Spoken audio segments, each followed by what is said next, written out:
नमस्कार दोस्तों, प्रीशा एकेडमी में आपका स्वागत है और इस वीडियो में हम बात करने वाले हैं एलआईसी के एक और अच्छे प्लान के बारे में जिसका नाम है बीमा रत्न प्लान। यह है एलआईसी का प्लान नंबर 864। इस प्लान की खास बात क्या है वो जान लेते हैं और फिर प्लान के बारे में बात करेंगे। तो इस प्लान की कैरेक्टरिस्टिक्स या विशेषताएं क्या है वो है, ये non link non participating plan है, यानी रिटर्न जो भी होगा वो मार्केट से लिंक नहीं होगा। गारंटीड रिटर्न आपको पहले ही बता दिया जाएगा। गारंटीड रिटर्न है, पहले ही आपको पता चल जाएगा आपको कितना पैसा मिलने वाला है। और इस पॉलिसी को स्पेशली बैंक पार्टनर्स के हिसाब से बनाया गया है और ये पॉलिसी सिर्फ बैंक्स जो है वो बेच सकती है, कॉर्पोरेट एजेंट्स बेच सकते हैं, कॉमन सर्विस सेंटर्स होते हैं वो बेच सकते हैं, या इंश्योरेंस मार्केटिंग फर्म्स है वो बेच सकती है। इसको एलआईसी के एजेंट्स या एलआईसी के ऑफिसेस नहीं बेचेंगे। इसमें गारंटीड एडिशन है वो भी मिलता रहेगा। तो ये इस प्लान की खास बात ये है।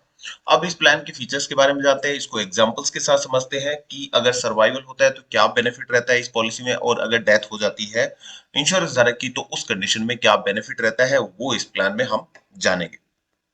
सबसे पहले जान लीजिए एलिजिबिलिटी क्राइटेरिया के बारे में। तो इस पॉलिसी में आपको 3 टर्म मिलते हैं। पहला है 15 वर्ष का, उसके बाद आपको 20 वर्ष का पॉलिसी मिलता है और फिर आपको 25 वर्ष का पॉलिसी मिलता है।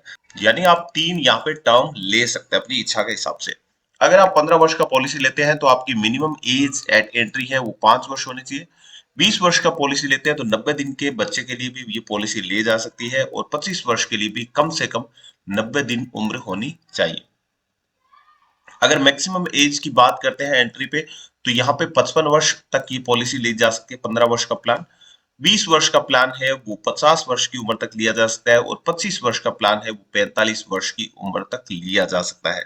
यानी जब मैच्योर होगा प्लान तो आपकी मैक्सिमम उम्र है वो 70 वर्ष से ज्यादा नहीं हो सकती है। मिनिमम एज एट मैच्योरिटी, यानी पॉलिसी मैच्योर होगी तो आपकी उम्र कम से कम कितनी होनी चाहिए, तो यहाँ पे मिनिमम एज एट मेच्योरिटी है 20 वर्ष। 15 वर्ष के लिए सबके लिए 20 वर्ष है और 25 वर्ष की पॉलिसी के लिए आपका मिनिमम एज एट मेच्योरिटी है वो 25 वर्ष होना चाहिए।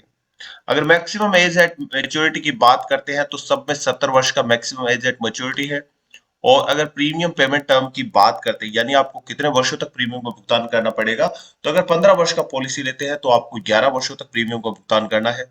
20 वर्ष का पॉलिसी लेते हैं तो 16 वर्षों तक प्रीमियम का भुगतान करना है और 25 वर्ष का पॉलिसी लेते हैं तो 21 वर्षों तक प्रीमियम का भुगतान करना पड़ेगा।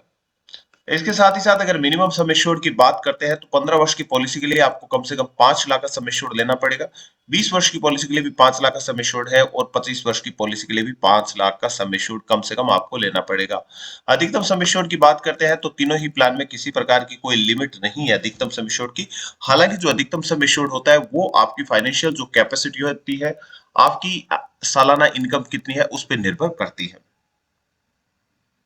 अब बात करते हैं सर्वाइवल बेनिफिट की, यानी पॉलिसी धारक की पॉलिसी मैच्योर होने तक डेथ नहीं होती है तो उस कंडीशन में क्या बेनिफिट मिलता है। तो पॉलिसी टर्म जैसा कि 15, 20, 25 वर्ष की यहाँ पे प्लान है। अगर 15 वर्ष का प्लान लिया है तो सर्वाइवल बेनिफिट में क्या होगा, 25% of sum assured at the end of 13वें वर्ष के अंत में और 14वें वर्ष के अंत में 25-25%, यानी 50% आपको 13वें और 14वें वर्ष में दोनों में मिला करके सम एश्योर्ड का मिल जाता है। और 20 वर्ष का पॉलिसी लिया है तो आपको 18वें वर्ष में और 19वें वर्ष में 25-25% मिल जाएगा और 25 वर्ष का पॉलिसी लिया है तो आपको 23वें वर्ष में और 24वें वर्ष में 25-25% मिलेगा।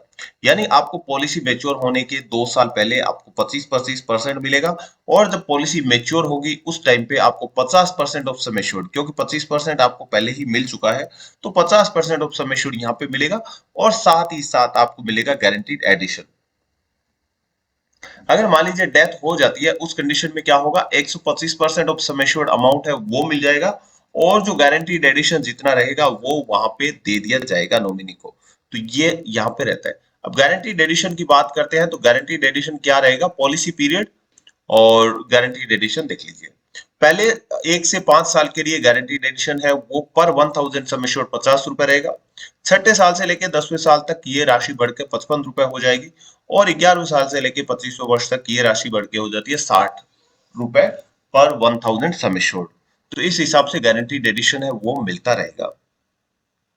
अब एक एग्जांपल समझते हैं, हाइपोथेटिकल एग्जांपल है, इसको लेते हैं और समझने की कोशिश करते हैं कि ये प्लान कैसे काम करेगा, क्या बेनिफिट रहेगा। तो यहाँ पे हम सम एश्योर्ड लेते हैं 5 लाख का और इस पॉलिसी पीरियड लेते हैं 25 वर्ष का। और ये जो बायर है, जो बीमा धारक है, उनकी उम्र है 30 वर्ष पॉलिसी लेते समय, और इनको 21 वर्षों तक प्रीमियम का भुगतान करना पड़ेगा।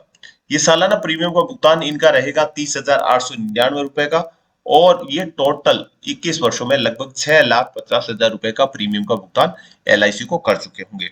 अभी क्या होगा, इन्होंने 25 वर्ष का पॉलिसी लिया है, तो 23वें वर्ष के अंत में 25% ऑफ सम एश्योर्ड यानी 5 लाख का 25% यानी 1.25 लाख रुपए यहाँ पे इनको मिल जाएगा 23वें वर्ष के अंत में।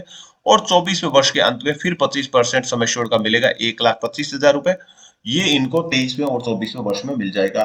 25वें वर्ष में जब पॉलिसी मेच्योर हो जाती है तो उस कंडीशन में इनको मेच्योरिटी बेनिफिट मिलेगा। Maturity benefit 50% of sum assured यानी 2.5 लाख रुपए मिल जाएगा। और गारंटीड एडिशन जो इनका 25 वर्ष का रहेगा वो लगभग निकल के आता है 7,13,000 रुपए, वो भी यहाँ पे इनको मिल जाता है। तो मोटा मोटी इनको 25वें वर्ष के अंत में 9,63,000 रुपए यहाँ पे इनको मिलता है। अगर टोटल हम बात करते हैं जिसमें कि मनी बैक जो है वो प्लस इनका मेच्योरिटी बेनिफिट दोनों को अगर मिला देते हैं तो 1.25 लाख रुपए के दो मेच्योरिटी इनको मनी बैक मिल गए थे और 9,63,000 का मेच्योरिटी बेनिफिट, और कुल मिला के इनको मिले थे 12,13,000 रुपए। ये LIC की तरफ से इनको मिलता है और इन्होंने भुगतान किया था 6,50,000 का, जिसके बदले में इनको मिला है 12,13,000 रुपए। साथ ही साथ इनको जो डेथ बेनिफिट का जो सिक्योरिटी थी वो यहाँ पे और मिल जाती है। अब अगर इनकी मान लीजिए डेथ हो जाती है तो उस कंडीशन में क्या रहेगा, 125% ऑफ सम एश्योर्ड यानी 6.25 लाख रुपए प्लस डेथ किस टाइम पे होती है, कितने सालों बाद होती है, उसके अकॉर्डिंगली गारंटीड एडिशन होगा, वो राशि अलग से परिवारजनों को यानी नॉमिनी को दे दी जाएगी। अब चूंकि ये जो पॉलिसी है वो 8 साल से कम उम्र के बच्चे के लिए भी ली जा सकती है, तो इसलिए कमेंसमेंट ऑफ रिस्क का यहाँ पे ध्यान रखना जरूरी है। कमेंसमेंट ऑफ रिस्क का मतलब होता है रिस्क कब शुरू हो जाती है। तो अगर मान लीजिए बच्चे की उम्र है 8 वर्ष तो रिस्क है वो तुरंत शुरू हो जाती है। अगर बच्चे की उम्र 8 वर्ष से कम है तो रिस्क का जो शुरू है वो आफ्टर 2 इयर्स यहाँ पे रहेगा।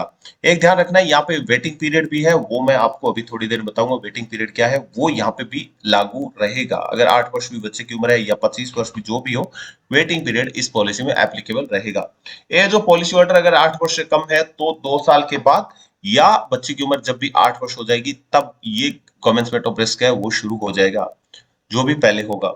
एक एग्जांपल से समझ लेते हैं, मान लीजिए बच्चे की उम्र है 7 वर्ष, तो 1 साल बाद यानी जब बच्चे की उम्र 8 वर्ष हो जाएगी तो रिस्क की कवरेज है वो शुरुआत हो जाएगी। और अगर बच्चे की उम्र है मान लीजिए 3 वर्ष, तो उस कंडीशन में क्या होगा, 2 वर्ष बाद यानी बच्चे की उम्र जब 5 वर्ष होगी तो रिस्क कवर है वो शुरू हो जाएगा। अब बात करते हैं इसकी अदर फीचर्स के बारे में। तो इस पॉलिसी में आप लोन ले सकते हैं। लोन लेने के लिए आपको कम से कम 2 वर्षों तक प्रीमियम का भुगतान करना पड़ेगा, उसके बाद आप इस पॉलिसी के अगेंस्ट लोन ले सकते हैं। लोन के लिए आपको इंटरेस्ट पे करना पड़ेगा।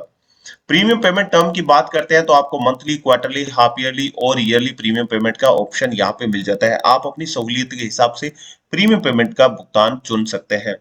वेटिंग पीरियड जैसा कि मैं बता रहा था, इस पॉलिसी में 90 दिन का वेटिंग पीरियड रहता है। अगर वेटिंग पीरियड में एक्सीडेंटल डेथ होता है तो जो भी सम एश्योर्ड कवरेज जो भी होगा वो मिलेगा, अगर कमेंसमेंट ऑफ रिस्क हो गया है तो। और अगर मान लीजिए 90 दिन तक कोई नेचुरल डेथ हो जाती है तो उस कंडीशन में कोई बेनिफिट नहीं मिलेगा, प्रीमियम है वो शायद LIC दे देता है।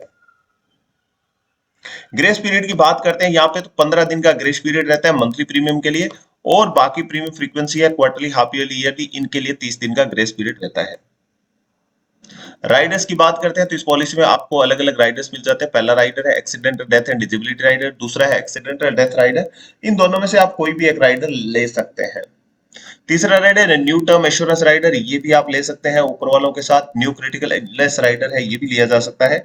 और अगर आप ये पॉलिसी किसी बच्चे के नाम पे लेते हैं तो आप प्रीमियम वेवर राइडर का बेनिफिट राइडर है ये ले सकते हैं। मान लीजिए बच्चे का जो प्रीमियम पेमेंट करने वाला पर्सन है उनकी अगर डेथ हो जाती है तो उस कंडीशन में आगे के सारे प्रीमियम है वो वेव ऑफ हो जाते हैं, उनका भुगतान LIC करता है। आपको किसी प्रकार का प्रीमियम का भुगतान नहीं करना पड़ता है और पॉलिसी जैसा था वैसा ही चलता रहता है। तो दोस्तों ये था LIC का बीमा रतन प्लान।